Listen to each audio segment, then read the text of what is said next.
은혜 받으실 하나님 말씀은 마태복음 11장 1절부터 11절 그리고 28절에서 30절 이렇게 나눠서 좀 보겠습니다. 자, 짐 대신 멍에를 우리 제목을 한번 따라해 볼까요? 짐 대신 멍에를 시작. 짐 대신 멍에를. 예, 짐 대신 멍에를. 예, 이와 같은 제목으로 마태복음 강의 37번째 우리 말씀을 함께 나누도록 하겠습니다. 예, 오늘도 질문으로 좀 시작해 보겠습니다. 성경에서 예수님이 하셨던 칭찬 중에 가장 큰 칭찬이 어떤 칭찬이셨을까요? 예수님이 직접 하신 사람을 향해서 하신 칭찬 중에 가장 큰 칭찬이 있습니다. 우리가 방금 말씀 읽었죠? 누구를 칭찬하셨냐면 세례 요한을 칭찬하셨습니다. 11절에 내가 진실로 너희에게 말하노니 여자가 낳은 자 중에 세례 요한보다 더 큰 이가 없다. 이렇게 말씀하셨어요. 그러니까 최고다 이거 아닙니까? 최고다. 더군다나 지금 최고다가 아니라 그런 적이 역사적으로 통틀어서 세례 요한 같은 사람이 없었다 이렇게 얘기하시는 거예요. 극찬을 하시는 거죠. 이거보다 더 큰 칭찬이 어디 있겠습니까? 근데 예수님이 이렇게 어마어마한 칭찬을 하고 계시는데 제가 여러분께 드리고 싶은 질문은 어떤 상황에서 지금 이 칭찬을 하고 계시는 건가? 자, 세례 요한이 뭘 했길래? 어떻게 했길래? 도대체 어떤 상황이었길래 예수님께서 역사를 통틀어서 여자가 낳은 사람 중에 이보다 큰 사람이 없다. 도대체 뭘 했길래 이런 칭찬을 하셨나? 이게 첫 번째 질문이고, 이게 첫 번째 질문입니다. 두 번째 우리가 나누는 질문과 주제는 뭐냐면, 우리가 방금 읽었던 본문의 말씀, 수고하고 무거운 짐진 자들아. 뭘 졌다고요? 짐을 졌어요. 그죠? 우리가 다 짐을 짊어지고 사는데, 짐진 자들아 다 내게 와라. 내가 너희를 쉬게 하겠다. 나는 마음이 온유하고 겸손하니, 너희들이 짐을 지고 다 살아가는데, 나한테 가지고 오면 나는 참 온유하고 겸손하다. 그러니까 너에게 뭘 해주겠다? 힘을 줄게. 나는 참 온유하고 겸손하다. 겸손한데, 그러니까 너희들 짐을 내려놓게 하고, 근데 대신에 너에게 멍에를 매게 하겠다. 이렇게 얘기를 해요. 멍에. 그럼 멍에가 뭔지 아시죠?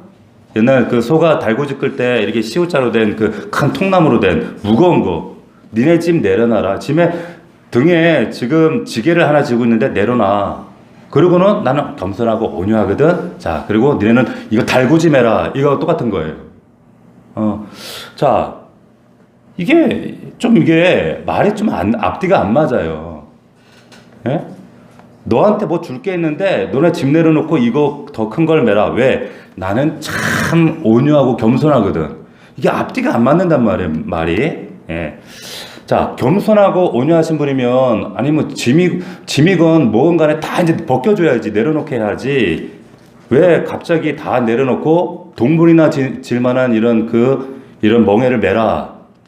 말이 안 된단 말이죠.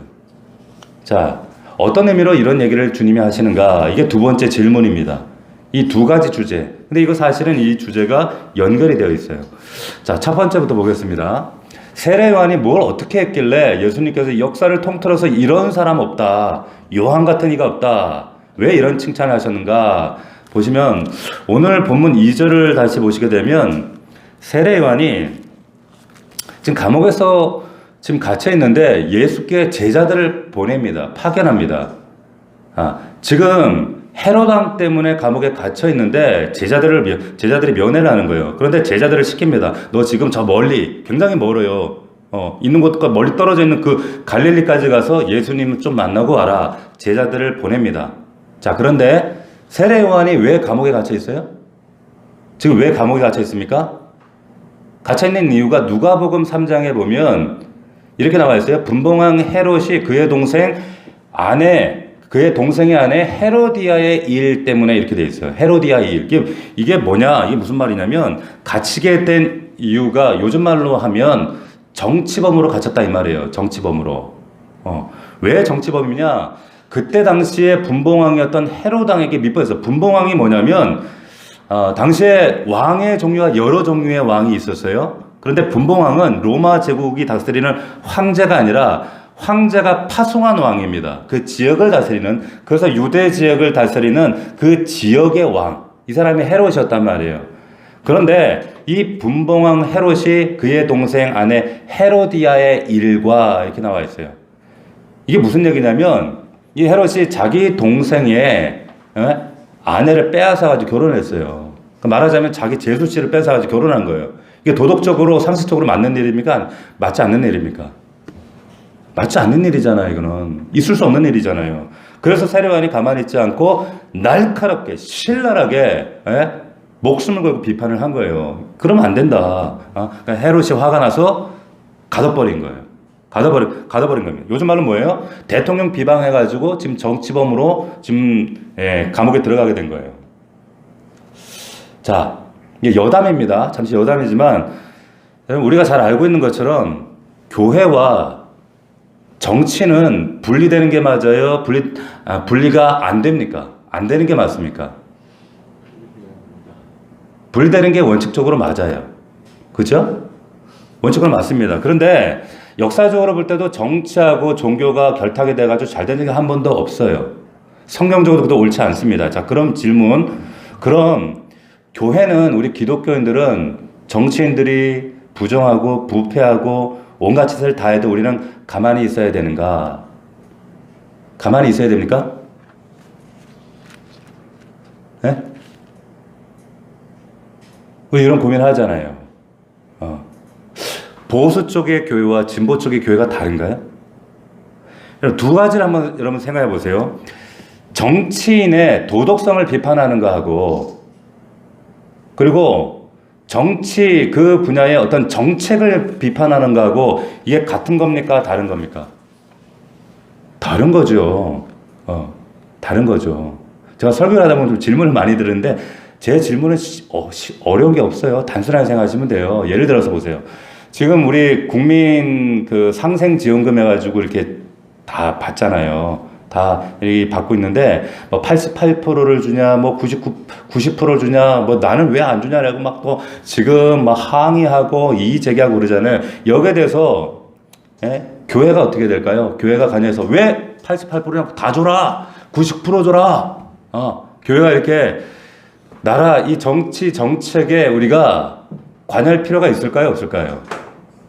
이건 정책에 간섭하는 거잖아요. 정치에 간섭하는 것. 그럴 필요는 없어요. 그럴 필요는 없습니다. 그런데 보세요. 정치인들이 뒤에서 뇌물 받아먹고, 부정한 자신의 힘을 이용해가지고 군대 면제를 받고, 막 청탁을 하고 축제하고, 그리고 우리가 하나님 말씀에 위배되는 동성애를 차별화법을 막 세우고, 낙태법을 합법화하고, 이런 거에 대해서는 교회가 어떻게 됩니까? 소리를 내야 되는 거예요. 내야 되는 거죠. 이건 교회가 당연히 해야 되는 거예요. 당연히 해야 되는 겁니다. 이걸 누가 비판한 거예요? 세례 요한이 비판을 한 거예요. 마땅히 교회도 해야 되는 거예요. 헤롯 왕의 비도덕성, 잘못을 통렬하게 비판합니다. 그러다 감옥 간 거예요. 그러다 이것 때문에 순교까지 합니다. 여러분, 교회가 정치와 종교가 분리되어져야 하는 것은 원칙적으로 맞습니다. 이것은 세상과 담싸라는 얘기가 아니에요. 하지만 정치의 부도덕과 비윤리와 하나님의 공의를 깨뜨리는 것까지 침묵하라는 얘기가 절대로 아니에요. 그럴 때는 교회가 어느 집단보다 앞서서 어떻게 해야 돼요? 소리를 내야 되는 거예요. 우리가 하나님의 공의를, 이 진리를 근거로 소리를 내야 된다는 거예요. 자, 여하튼 간에 아까 얘기한 대로 지금 감옥에 갇힌 세례요한, 지금 이런 이유 때문에 갇혔는데 감옥에서 예수님의 소식을 들어요. 듣습니다. 그래서 제자들을 보내서, 야, 예수님이 지금 하신 일들, 이런 소식들이 들려오는데 너 가서 좀 알아보고 와라. 좀 알아보고 와라. 그래서 멀리 지금 제자들을 보내는 겁니다. 엄청나게 먼 거리요. 그러면 보세요. 세례 요한이 도대체 감옥에서 무슨 소리를 들었길래, 감옥 신세 중인데 구태여 제자들까지 보내서 이 지금 이런 어떤 상황을 알려고 했는가? 자, 2절을 보면, 우리 11장 2절을 보면 이렇게 되어 있어요. 요한이 옥에서 그리스도께서 하신 일을 듣고 이랬어요. 예수께서 하신 일을, 그리스도께서 하신 일을 듣고 지금 제자들을 보내는 겁니다. 무슨 얘기를 들었을까요? 무슨 얘기 들었을까요?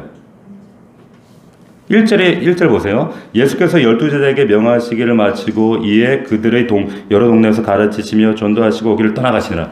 자, 제자들을 세우자는 10장에서 그리고 그들을 파송해서 전도하고 가서 막 귀신 쫓고 병 고치고 죽은 자 살리고 막 이런 얘기를 들은 거예요.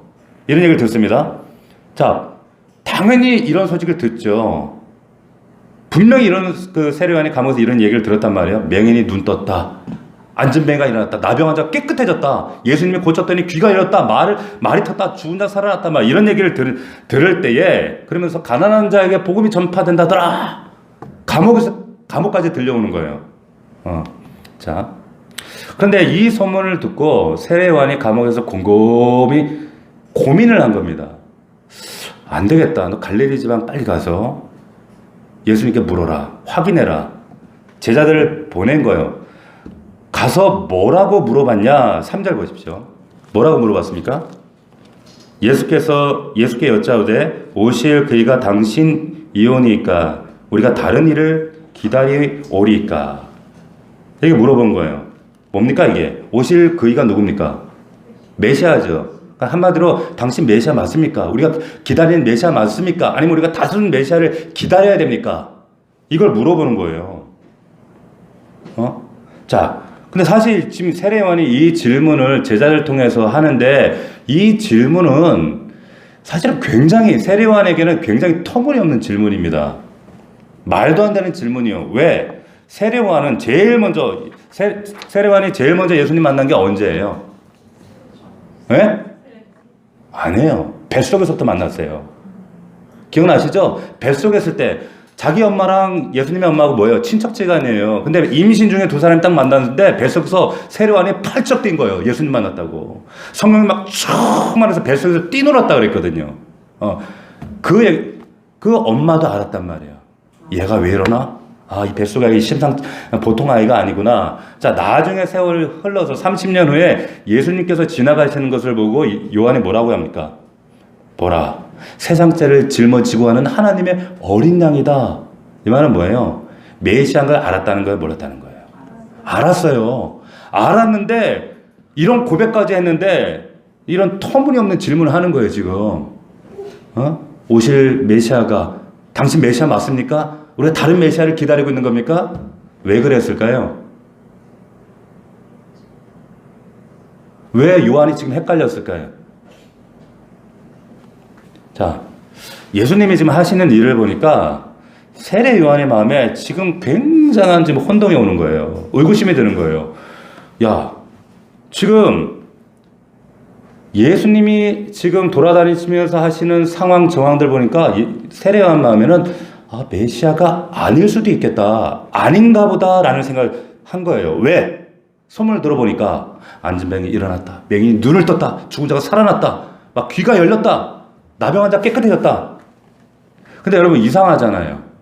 당연히 이런 소식이 들리면 당연히 메시아가 맞다. 우리가 대망하고 있는데 그 메시아를 열망하고 있는데 그 메시아가 눈앞에 나타나는데 막 병자를 고치고 눈을 뜨고 몹쓸병에서 자유함을 입고 뭐 복음이 선포되어지고 뭐 이러면 우리는 막 어떻게 해요? 할렐루야 이럴 거 아니에요. 당연히 그래야 되는데 요한은 메시아가 아닌가 보다. 아닌가 보다. 이렇게 생각한 거예요. 왜 그랬을까요? 왜 그랬을까요? 예수님께서 그 얘기를 듣고 이런 대답을 합니다. 4절 한번 보세요. 예수께서 대답하여 이르시되 너희가 가서 듣고 보는 것을 요한에게 알리라. 전해라. 니네가 지금 보고 듣는 것 가서 전해라. 뭘 전해라? 5절입니다. 같이 읽겠습니다. 시작. 맹인이 보며 못 걷는 사람이 걸으며 나병한 자가 깨끗함을 받으며 못 든 자가 들으며 죽은 자가 살아나며 가난한 자에게 복음이 전파된다. 하라.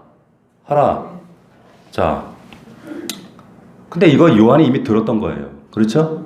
이것 때문에 지금 메시아가 아닌가 보다 하고 보냈는데 예수님이 다시 돌려보내가지고 야, 너희가 본 거 이거 그대로 전해라. 이게 뭘 의미할까요? 뭘 의미하는 걸까요? 여러분, 요한은 왜 이 사실을 두고 오히려 메시아가 아니라고 생각했을까요? 여러분과 저 같으면 죽은 사람이 살아나는데 눈을 뜨는데 말을 하는데 메시아를 지금도 만약에 기다리고 있다면, 이런 게 내 눈앞에서 지금 펼쳐지고 있다면 드디어 메시아 할렐루야 이래야 되는 게 맞는데 아니라는 거예요. 막 귀신이 나오고 막 사람들이 살아나고 난리가 나는데, 예? 오히려 요한은 그렇게 생각하지 않았던 겁니다. 다시 말하면 요한은 일상적인 보편적인 사람들보다 한 차원이 높았던 거예요. 왜? 기적은 메시아랑 상관이 없다라고 생각했어요. 우리는, 인간은 기적을 바라는데, 열망하는데, 요한이 생각했던 메시아는, 요한은 사실 뭘 생각하고 기대하고 있었냐면, 여러분, 요한이 전한 메시지가 뭐였어요? 회개하라. 천국이 가까웠다. 회개하라. 천국이 가까웠다. 너희들 그따구로 살면 안 된다. 회개하라. 천국이 눈앞, 지금 우리 목전에 와 있다. 이 말씀을 전했단 말이에요. 그러면 회개하라 이랬으면 당연한 수순으로 회개를 선포한 다음에 그 다음에 와야 될 게 뭐예요? 뭐예요? 심판이 와야 돼요. 심판이 와야 됩니다.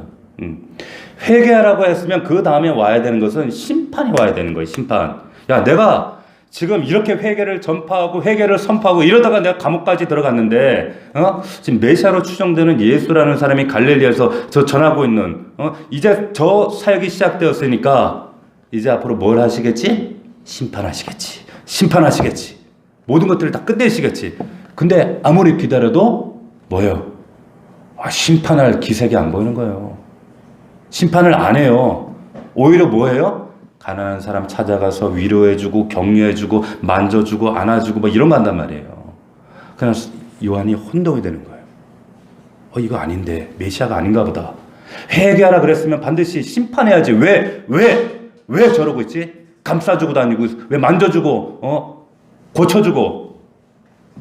그래서 제자들을 보낸 거예요. 그래서 우리 이어지는 말씀 6절 한번 보십시오. 6절. 예수님께서 누구든지 나로 말미암아 실족하지 아니하는 자는 복이 있도다 하시니라. 자, 이렇게 얘기하세요. 그러니까 요한 보고, 야, 너 잘못 생각했다. 너 잘못하면 실족할 것 같은데 너 실족하지 마라. 원래 메시아는 이런 거 하는 거다. 라고 그 세례요한의 제자들에게 알려줘서 보내는 겁니다. 자, 요한의 머릿속에는 분명히 이랬던 거예요. 회개를 선포했으면 그 다음에 뭐가 있어야 돼요? 심판이 있어야 돼요. 반드시 심판이 있어야 된다. 이런 생각을 가지고 있었어요. 그 다음에 치유를 하던 뭐 고치던 뭐 해방의 말씀을 선포하던 이런 게 순서가 이렇게 돼야 되는데, 예수님의 구원 순서와 세례 요한의 이 구원의 순서가 달랐던 거예요. 예수님은 회개하라고 한 다음에 뭐 했어요? 심판이 아니라 뭐 하셨어요? 치유하고 위로하고 만져주고 안아주고, 근데 그 다음에 뭐가 있습니까? 최후의 심판이 있어요. 최후의 심판. 그러니까 요한과 예수님이 완전히 달랐던 거죠. 그래서 제자들을 보낸 겁니다. 자, 그 우리나라에서는 그 자동차가 도로가 오른쪽으로 달려요? 왼쪽으로 달려요?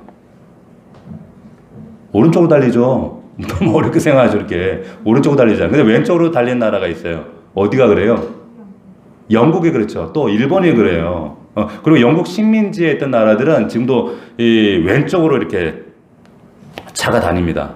차가 다니는데, 그 스웨덴이라는 나라가 옛날에 왼쪽으로 다녔어요. 영국처럼. 다니다가 1960년대 말에 왼쪽으로 다니다가 이거 보니까 이게 유럽이 서로 왕래하고 탕하고 있는데 이게 헷갈리고 이게 복잡한 거예요. 그래서 1960년도 말에 야, 우리도 오른쪽 다니자, 바꾸자 해서 바꿨어요. 왼쪽으로 수십 년 동안 다니다가 오른쪽으로 다니자 바꿨어요. 그리고 나서 이제 그 법이 발표되고 개정이 나고서 첫날이 됐습니다. 어떤 일이 벌어졌을까요? 첫날. 난리가 났어요, 난리가. 당시 사진을 이렇게 우연히 제가 봤는데 도시가 완전히 마비가 돼가지고 엉키고 설키고 막 이게 뭐 난장판도 이런 난장판이 없어요. 근데 놀라운 것은 그렇게 바뀌고 나서 교통사고가 얼마나 났을까요? 늘었을까요? 줄었을까요? 줄었어요. 왜 줄었을까요? 네? 사람들이 긴장해가지고 집 밖에도 안 나오고 가능하면 집 밖에 나가지 말자, 운전하지 말자 이래가지고 오히려 평소보다 교통사고가 그 비율이 줄었어요. 줄었어요. 자, 그런데 제가 지금 말씀드리고자 하는 건 이게 아니라 지금 왼쪽으로 가다가 갑자기 오른쪽으로 가게 되면 뭐가 생깁니까? 트래픽이 생겨요. 혼란이 생겨요. 어려움이 생겨요. 지금 세례 요한은 지금 구약과 신약을 연결하는 중간자적인 그 위치에 있는 사람이에요. 지금 구약을 종결하고 신약의 문을 여는 사람인데 아직 사고방식은 어느 쪽입니까? 비유하자면 왼쪽이에요. 세례 요한은 왼쪽이에요. 그런데 여자가 남자 중에 이런 사람이 없다. 극찬한 사람이지만 그렇지만 아직 그 사고방식은 왼쪽 사고방식을 가지고 있는 사람이었어요. 그러니까 예수님 오셔서 그거를 지금 수정해 가시는 거예요. 바꾸시는 겁니다. 왼쪽에서 지금 오른쪽으로 전환하는 거예요. 자, 근데 이것을 우리의 모습으로 환원을 하면 이게 뭐냐? 이걸 믿음의 전환이라고 하는 거예요. 영적 전환이에요. 하나님께서 우리를 사고의 계획을 이렇게 하시는 거예요. 처음에는 혼란스러워요. 막 혼동이 돼요. 납득이 안 돼. 그러나 이게 바뀌지 않으면 사실은 더 큰 문제가 우리 영혼의 문제가 될 수가 있겠죠. 자, 왼쪽으로 가던 길을 오른쪽으로 가라. 이렇게 혼동이 되니까 제자들을 보낸 거예요, 세례 요한이. 납득이 안 되니까. 자, 그런데 중요한 건 예수님이 그 세례 요한의 제자들이 돌아간 다음에 자신의 무리들, 제자들을 앞두고 그들에게 굉장히 중요한 말씀을 하세요. 어떤 말씀을 하시냐면 갑자기 세례 요한을 뒷담화합니다. 뭐라고 하느냐? 최고라는 거예요, 얘가 최고라는 거예요. 갑자기 칭찬을 해요. 갑자기 막 극찬을 합니다. 여러분, 이게 중요한 거예요. 이게 중요합니다. 왜 이게 중요하냐면 지금 여러분 세례 요한이 예수님을 제대로 이해했습니까? 이해를 못했습니까? 이해를 제대로 못하고 있어요. 오해하고 있어요. 오실 그이가 당신입니까? 아니면 우리가 다른 사람 기다려야 됩니까? 잘못 이해하고 있단 말이에요. 잘못 이해하고 오해하고 있는 세례 요한을 예수님께서 갑자기 극찬하시고 칭찬하신단 말이에요. 뭐라고 하냐면 7절을 보십시오. 7절 그들이 떠나면 예수께서 무리에게 요한에 대하여 말씀하되 너희가 무엇을 보려고 광야에 나갔더냐? 바람에 흔들리는 갈대냐? 자, 여러분 광야에 누가 있어요? 세례 요한이 있잖아요. 세례 요한을 보러 여러분 지금 사실 광야로 나가는 게 이게 쉬운 일입니까? 어려운 일입니까? 어려운 거예요. 뭐 옛날에야 지금이야 지금 뭐 자동차로 가가지고 뭐 휙 가면 광야 갈 수 있지만 옛날에는 몇 날 며칠 바리바리 싸가지고 물도 싸고 짐도 싸고 어떻게 보면 생명을 걸고 광야를 나가야 되는 길이에요. 그런데 가요. 그런데 가는 거예요. 왜? 누굴 보러? 세례 요한을 보기 위해서 가는 거예요. 왜? 바리바리 싸가지고 생명까지 걸어가면서 왜 갑니까? 지금 이 엄청난 사람이 세례 요한에게 몰려드는데 그 몰려든 이유가 뭐냐? 말라기 구약 성경이 끝나고 나서 말라기가 닫히고 나서 400년 동안 세례 요한이 오기까지 400년 동안 하나님의 계시가 말라버렸어요. 선지자가 말라버렸어요. 굶주렸단 말이에요. 400년 동안 하나님 음성이 말씀이 없었어요. 그러다가 400년 동안 사라졌던 계시가 열렸다. 선지자가 등장했다. 그러니까 광야길이고 뭐고 그냥 사람들이 바리바리 싸가지고 광야로 들어가는 겁니다. 그런데 예수님이 이렇게 반문하죠. 니네가 뭘 보러 갔냐? 여기 말씀해 보니까 뭘 보러 갔냐? 바람에 흔들리는 갈대 보러 갔냐? 자, 이 말씀이 우리가 역사를 잘 이해하지 못하면 갈대 보러 흔들리는 갈대 너무 낭만적이야. 로맨틱해. 그러니까 우리 관광 가냐? 이 얘기 물어보시는 그 말씀이 아니라 요즘이야 우리가 뭐 이제 가을 되면 또 저 양평 뭐 이런데 갈대밭 뭐 억새밭 이런데 가지만 이때는 지금 광야길을 가는 게 하루 먹고 하루 사는 그 가난한 그 유대인들이 그 한 사람 보겠다 가는 건 이거는 보통 일이 아니에요. 그런 차원이 아니라는 거예요. 자, 그러면 여기에서 바람에 흔들리는 갈대가 뭐냐? 당시에 여러분 그 고고학 자료에 보면은 당시에 쓰던 통용하던 동전에 보면 보통은 그 동전에 누구의 그 얼굴이 그려져 있습니까? 사람 얼굴이 그려져 있어요. 그 사람이 누구예요? 황제 가이사의 얼굴이 그려져 있어요. 그런데 그 동전들 가운데 어떤 동전은 어떤 그림이 있냐면 바람에 흔들리고 있는 갈대 그림의 동전이 있어요. 여러분들이 인터넷 한번 찾아보면 실제로 그 동전이 있어요. 갈대 모양의 그 동전. 바람에 흔들리는 갈대 그림의 동전. 왜 이런 동전이 있는가? 로마가 피지배 국가의 반발을 줄이기 위해서 특별히나 유대인들은 동전의 사람 형상, 황제 있으면 안 써요. 안 씁니다. 반발하거든요. 저항하거든요. 그러면 거래가 안 되잖아요. 그래서 그들을 배려하기 위해서 이런 로마 동전, 흔들리는 갈대 그림의 동전을 만들었어요. 자, 거기다가 이제 갈대 그림 해놓고 거기다가 로마 황제 이름을 써놨어요. 자, 그러니까 바람에 흔들리는 갈대 보러 갔냐? 이 말은 돌려서 말한 거예요. 돌려서 뭐라고? 니네 황제 보러 갔냐? 이 말이에요. 니네 광야에 황제 보러 갔냐? 가니까 황제 있더냐? 자, 그게 아니라면 니네 뭐 보러 갔냐? 8절. 부드러운 옷 입은 사람이냐? 아니다. 부드러운 옷 입은 사람은 왕궁에 있다. 같은 맥락이에요. 높은 사람들은 황제나 높은 사람들은 궁에 있다. 9절. 그럼 뭐냐? 그러면 너희가 어찌하여 나갔더냐? 선지자를 보기 위함이었더냐? 옳다. 내가 너에게 이르노니 선지자보다 더 나은 자다. 더 나은 자다. 선지자보다 더 나은 자다. 대단한 사람이라고 세례 요한을 극찬하시는 겁니다. 자, 중요한 사실 말씀드려요. 언제 세례 요한을 지금 칭찬하고 계셔요? 중요한 사실입니다. 언제 세례 요한을 칭찬하고 계시는 거예요? 여러분, 세례 요한이 예수님을 잘못 생각하고 있을 때, 하나님을 오해하고 있을 때, 믿음이 흔들리고 있을 때였어요. 여러분, 이게 중요한 거예요. 제가 이거 말씀드리려고 이렇게 오래 온 거예요. 보세요. 하나님이 여러분들을 대하시는 방식이 이런 거예요. 우리가 보통 내 아래 사람이 뭘 잘못하면 실수하고 뭐 그러면 뭐 책망하기는 쉬워도 그 사람을 세워주고 그 상황에서 그 사람을 높여주고 이러기가 쉽지 않습니다. 그렇잖아요. 그런데 예수님은 세례 요한이 이렇게 잘못 생각했을 때, 당신이 메시아 맞아요? 진짜 맞아요? 오해할 때, 그런데 그 세례 요한을 오히려 칭찬하시는 겁니다. 세워주시는 거예요. 야, 세례 요한 같은 사람이 어딨냐? 이런 사람은 없다. 선지자보다 낫다. 11절. 내가 진실로 너에게 말하노니 여자가 낳은 자 중에 세례 요한보다 큰 이가 일어남이 없다. 그러나 천국에서는 극히 작은 자라도 그보다 크다. 자, 제가 맨 서두에 들었던 질문이 그거였죠. 이토록 최고의 칭찬을 세례 요한에게 하셨는데 어떤 상황에서 하셨다? 어떤 상황에서? 세례 요한이 순교할 때? 세례 줄 때? 예수님한테 세례 줄 때? 뭐 할 때? 세례 요한이 믿음이 흔들리고 있을 때예요. 세례 요한이 지금 근본적으로 주님을 오해하고 있을 때, 그 믿음이 그 감옥에서 그 몸이 정말 감옥에 갇혀서 형편없는 그런 상황이었기 때문에 그랬는지 모르지만 믿음이 전적으로 흔들리고 있을 때, 오히려 주님은 그 사람을 높여주시는 거예요. 세워주시는 거예요.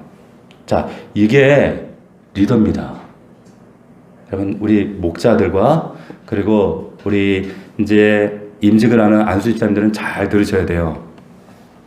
이게 리더예요. 리더는 지적하고 판단하는 사람이 아니라 세워주는 사람이에요. 세워주는 사람이에요.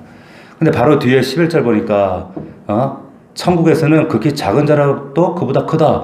실컷 칭찬하다 갑자기 예수님 또 세례 요한 깎아내리나? 그 말이 아니라 세상에는 세례 요한만한 이런 사람은 절대 없다. 전 세계에 이런 사람 없다. 그런데 하늘나라에 가면 너희들이 왼쪽으로 가던 사고방식에서 오른쪽으로 바뀌어지게 되면 사고의 전환이 이루어진 거듭난 사람들은 세례 요한보다 다 커. 지금 얘기하시는 거예요. 그게 누굽니까? 저와 여러분들이에요. 할렐루야. 믿음이라고 하는 것은 이런 전환을 의미하는 거예요. 영적인 전환을 말하는 거예요. 왜 신앙생활 하는데, 수십 년 신앙생활 하는데 교회 다녀도 왜 안 변할까? 왜 달라지지 않을까? 주님은 오른쪽 가시는데 여전히 나는 왼쪽을 고집하고 있기 때문에 그래요. 이 전환, 천동설이 지동설로 바뀌어지지 않으면 절대로 주님이 온전하게 보여지지 않아요. 자, 이게 리더입니다. 주님은 이렇게 왼쪽 오른쪽 갈팡질팡하고 있는 요한을 질책하시는 것이 아니라, 지적하시는 것이 아니라 칭찬으로 이 사람을 세우시는 거예요. 저는 우리 교회 목자들과 리더들이 이런 리더십을 발휘했으면 좋겠어요. 저는 목사이기 때문에 좋은 말만 하지 않아요. 어떤 인본적인 목사처럼 막 좋은 말, 듣기 좋은 말, 뭐 위로하는 말만 하지 않아요. 회개의 말도 선포해야 되고, 하나님 말씀 그대로 여과 없이 해야 되기 때문에. 그런데 우리 교회 또 리더들은, 그러나 목자들은 잘 아셔야 돼요. 실수와 실패를 잘 구별해서 우리 분별해서 성도들을 다뤄야 돼요. 섬겨야 돼요.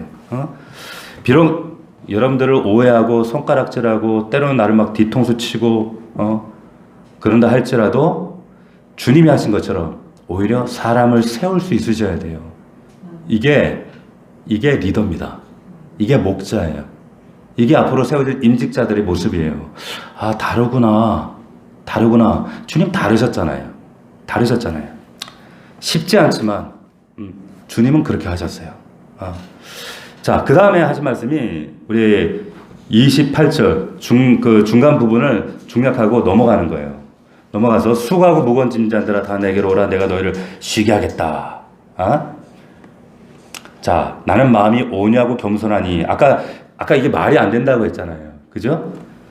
온유하고 겸손하면 짐이고 뭐고 다 벗겨줘야 되는데 29절 나는 마음이 온유하고 겸손하니까 내 멍에를 메고, 짐승들이나 매는 멍에를 메고 배워라. 그러면 너희가 쉼을 얻는다. 어떤 쉼을 얻는다? 어떤 쉼을 얻는다고요? 마음의 쉼을 얻는다는 거예요. 그 이유가 뭐냐? 이유가 잘 보세요. 이유가 뭐냐면 내 멍에는 쉽고 내 짐은 가볍다. 자, 이해가 되십니까? 멍에가 쉽대요. 멍에가 가볍대요. 멍에가 뭐 알잖아요. 우리 뭔지. 말이 안 되는 것 같잖아요. 근데 예를 들면 이런 거예요. 우리 요즘에 기술이 발전하면서 과거에는 무거운 철덩이, 쇠덩이 이런 걸로 만들던 이런 물건들을 요새는 아주 가벼운 걸로 대체합니다. 이걸 뭐라 그래요? 신소재라고 해요. 신소재. 그렇죠? 그래가지고 막 엄청나게 무거운 차체나 이런 것들도 이제 가벼운 걸로 신소재로 이렇게 만들고, 이렇게 집 같은 경우도 신소재로 이렇게 집을 건축하고 이럽니다. 자, 옛날에 짐승의 멍에는 어마어마하게 이 멍에는 무거울 수밖에 없어요. 근데 예수님이 가벼운 멍에다, 그거는. 내가 너에게 주는 건 가벼운 멍에다. 왜? 쉽게 얘기하면 신소재다 이 말이에요. 신소재다. 다른 말로 하면 이거는 다른 종류다 이 얘기 하시는 거예요. 이 멍에는 멍에인데 다른 종류의 멍에다 이 얘기를 하시는 거예요. 자, 주님은 여러분과 저의 인생의 짐을 해결하시기 위해서, 그리고 진짜 여러분들에게 진짜 쉼을 주고 싶어 하시는데 요구하시는 게 딱 두 가지예요. 오늘 말씀해 보면 오라는 거예요. 내게 와라. 또 하나가 멍에를 베고 배워라. 이 신소재 멍에를 베고 나에게 배워라. 자, 그러면 주님이 하시는 말씀의 의미가 뭐냐? 수고하고 무거운 짐진 자들아, 왼쪽으로 가려고 그래 고집하고 힘들게 살아가는 너희들, 다 오라는 거. 예외 있습니까? 여기에 예외 있어요? 예외 없어요. 우린 다 가야 돼요. 중요한 건 이 말씀의 전제가 뭐냐? 다 오라 하실 때 전제가 뭐예요? 암묵적 전제. 떠나 있다는 거예요. 떠나 있기 때문에 다 와라. 이 말씀의 원론적 배경이 뭡니까? 우리가 잘 아시는 것처럼 창세기 3장 8절을 보면 에덴에서 타락한 인간, 하나님과 떠나 있는 인간의 모습. 거기에 말씀 보면 그들이 그날 바람이 불 때 동산에 거내시는 여호와 하나님의 소리를 듣고 아담과 그의 아내가 여호와 하나님의 낯을 피하여 동산 나무 사이에 숨은지라. 인간이 타락하고 범죄할 때 가장 먼저 보이는 행동이 뭐예요? 하나님을 피하는 겁니다. 멀리 하는 거예요. 하나님이 피하시는 거 아니야. 저 악한 것들, 저 말 안 듣는 것들. 하나님이 이래서 피하시는 것이 아니라 항상 죄가 들어오면 여러분 잘 하셔야 돼요. 우리가 먼저 피해요. 사람이 피해요. 항상 인간이 숨는 겁니다. 인간이 숨어요. 교회에서 멀어지고 성도들과 소원해지고 하나님 말씀과 멀어지고 이거 왜 그런 거예요? 인간관계가 소원해져서 그런 게 아닙니다. 그 이면에는 반드시 하나님과의 관계에 소원함이 있어요. 멀어짐이 있다는 거예요. 100%입니다. 100%. 예외 없어요.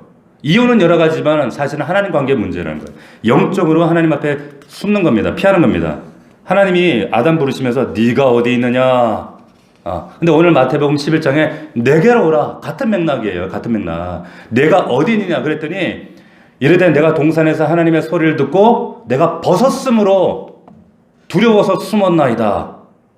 이 창세기 말씀이 오늘날 현대인들 우리들의 삶의 정황을 그대로 보여주는 거예요.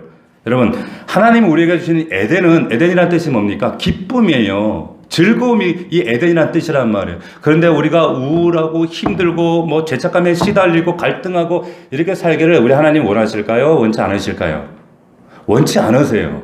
절대로 원치 않습니다. 근데 사단과 마귀는 이거를 우리 사이에 죄를 침투시켜서 범죄하게 만들고 하나님을 향해서 피하게 만들고 숨게 만들고, 그런데 하나님은 그런 인생을 향해서 숨어있는 인생을 향해서 오라는 거예요. 아담아 내가 어딨냐. 다 내게로 오라. 네가 있을 때 거기 아니다. 너 거기 있으면 안 된다. 내가 벗었으므로 두려워 숨었나이다. 이런 인간의 상태를 보고 수고하고 무거운 짐진 자들아 다 내게로 오라. 초청하시는 겁니다. 왜 오라고 하시는 거예요? 원하시는 게 뭐예요? 뭐예요? 쉬라는 거예요. 쉼. 안식 때문에 안식. 여러분 안식과 휴식이 같은 말입니까? 다른 말입니까? 다른 말이에요. 안식을 휴식이라고 생각하시면 안 돼요. 주일을 휴일이다 생각하시면 안 돼요. 하나님 안에서 재충전하는 겁니다. 생명을 공급받는 거예요. 하나님 안에서 안식, 쉼을 누린다는 것은 이걸 성경은 안식이라 그래요. 십계명 제4계명에 안식일을 지키라. 안식이라고 하는 것은 휴식하는 것이 아니라 하나님이 안식하라 하셨지 휴식하라 하신 게 아닙니다. 휴식은 여러분 일을 내려놓고 노동을 내려놓는 거예요. 그러니까 노동과 휴식이라는 개념은 일을 기준으로 해요. 그죠? 노동, 휴식 이건 일을 기준으로 하는데 안식, 이 안식이라고 하는 개념의 이 기준은 뭐 일에 대해 설정된 것이 아니라 하나님에 대하여 설정된 개념이 이 안식이에요. 이게 안식입니다. 비슷한 것 같지만 다 전혀 다른 거예요. 여러분들이 우리가 핸드폰을 쓰잖아요. 핸드폰을 쓰면 뭐 전화 받고 문자 주고 하루 종일 이거 손에서 안 오는 핸드폰. 근데 얘들 좀 쉬어야 될 거 아니에요. 그러면 얘들 문자 안 하고 전화 안 받게 하면 이게 쉬는 거예요? 이게 안식이 될까요?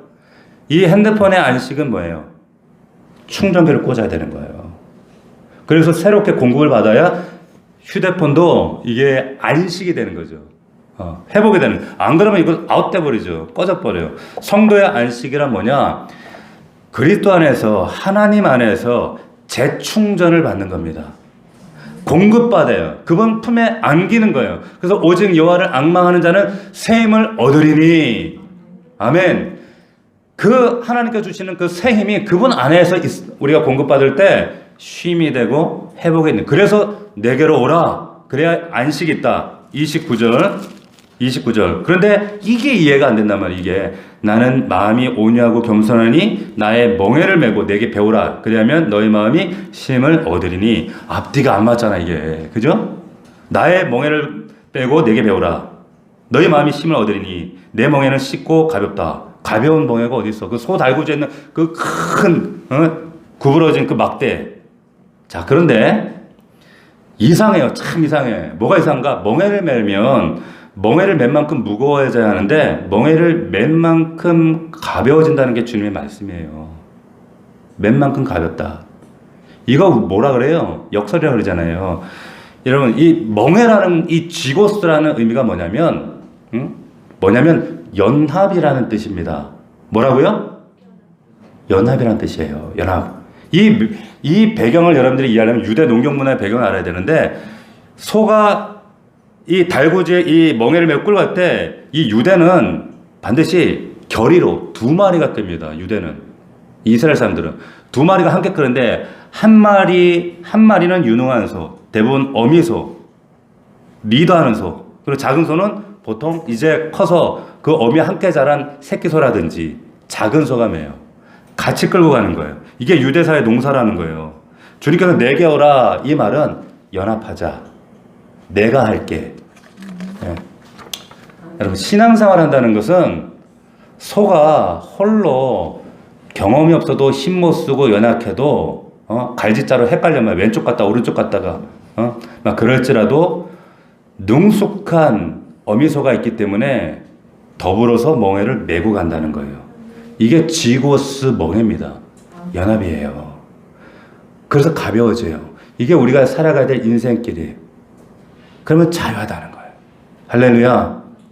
여러분 그러면 오늘 본문을 자세히 보십시오. 마음이 쉼을 얻는다는 거예요. 육체가 쉼을 얻는 게 아니에요. 마음이 쉼을 얻는다.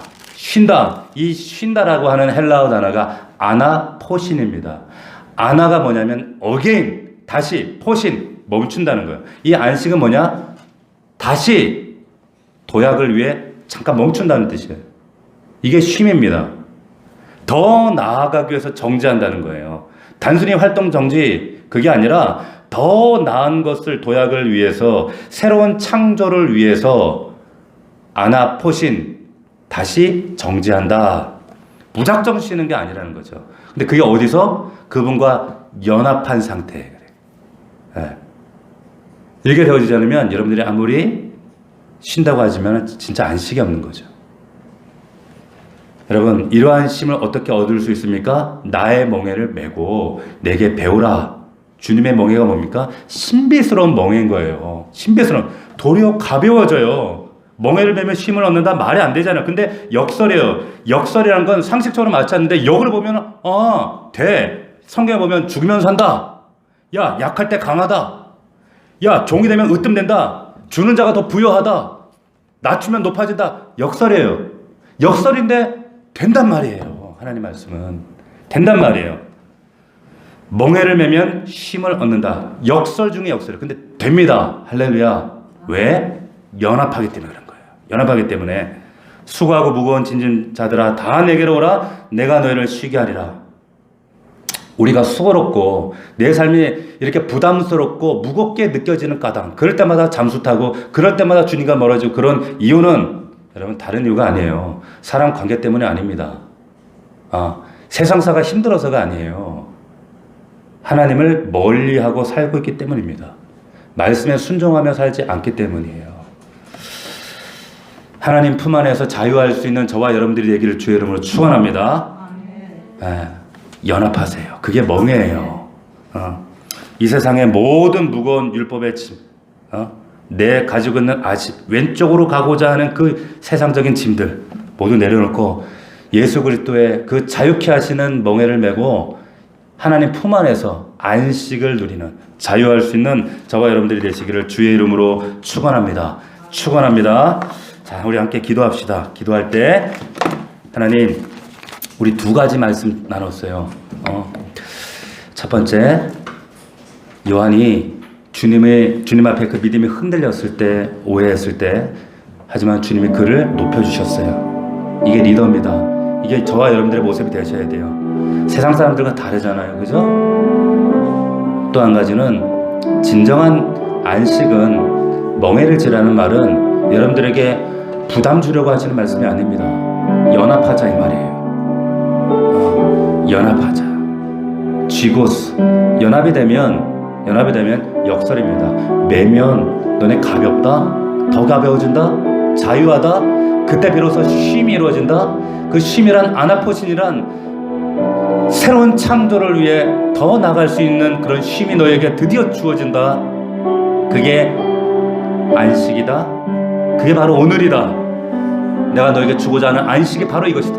이 안식이 우리가 영원한 하나님 나라 갔을 때 우리가 영원히 누리게 될 그 안식이다 말씀하시는 겁니다. 오늘 말씀을 기억하면서 하나님 이 안식을 우리에게 허락하여 주시옵소서. 이 요한처럼 하나님 정말 그 요한을 품으신 주님처럼 우리도 이 성숙한 리더십을 갖게 하옵소서. 우리 다 함께 말씀을 기억하며 우리 함께 기도하도록 하겠습니다. 기도합니다. 살아계신 아버지 하나님 감사합니다. 주님 우리 간절한 목소리로 우리 가정에서 올라오는 예배하는 성도 통성으로 기도합시다.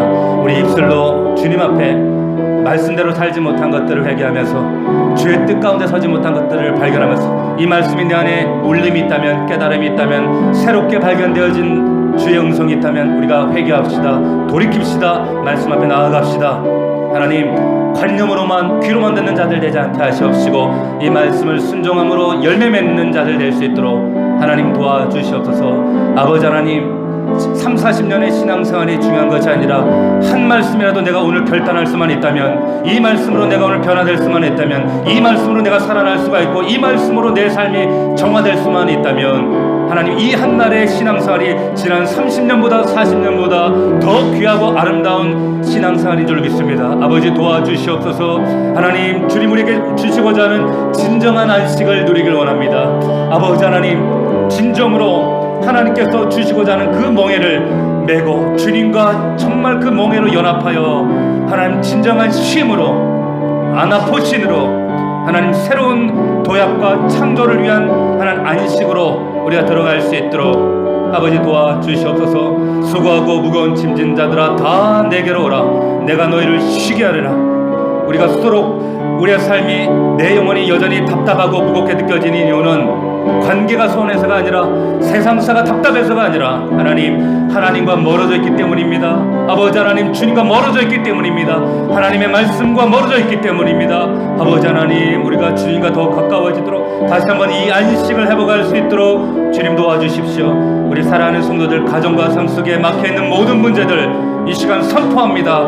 예수의 이름으로 명하노니 모든 문제의 결박은 떠나갈지어다. 풀려질지어다. 자유할지어다. 하나님 아버지 도와주시옵소서. 역사하여 주옵소서.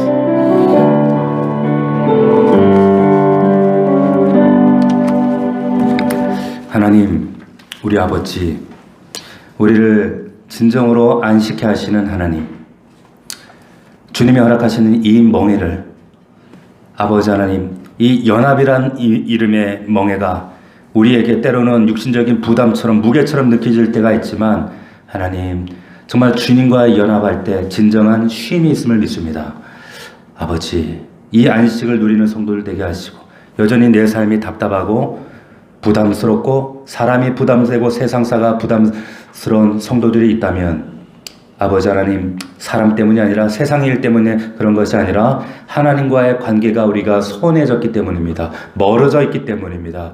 다시 한번 깨닫고 주님과 가까이 나아갈 수 있는 우리들 되게 하시고, 주님, 요한이 믿음이 흔들릴 때, 주님을 오해할 때 그럼에도 그를 안아주신 것처럼, 높여주신 것처럼 우리도 그런 성숙한 믿음으로 서는 모든 주의 리더들, 종들이 될 수 있도록 인도하여 주옵소서.